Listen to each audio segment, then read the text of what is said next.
The wireline core barrel consists of three basic components.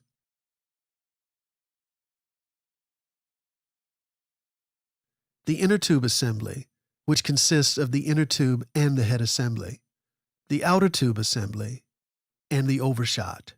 The purpose of the inner tube is to store the core sample during drilling. To prevent rotation of the inner tube, the head assembly is equipped with a set of ball bearings. The drilling fluid is flushed via the locking and adapter coupling through the space between the inner and outer tube, passing through the inner tube gap.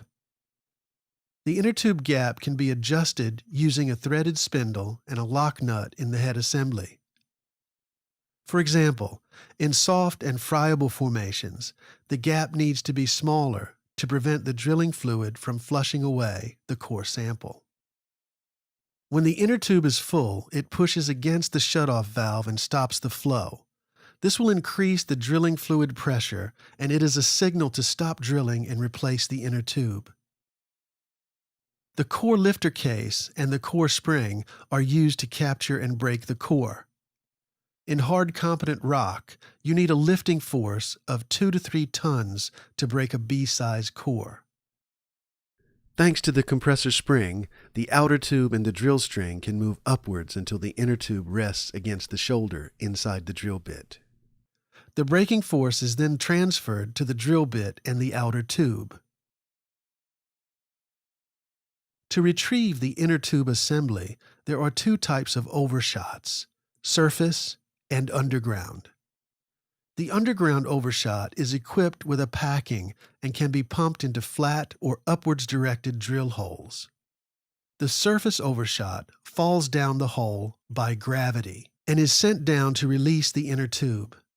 When the overshot assembly has released the latches from the locking coupling, the inner tube assembly can be hoisted to the surface. To release the core sample from the inner tube, the driller sometimes needs to tap on it with a rubber hammer. This can deteriorate a soft core sample. To prevent that, a triple tube core barrel can be used, which means there is an extra inner tube inside the normal inner tube. This can be pumped out and then opened in 2 halves to collect the soft core sample.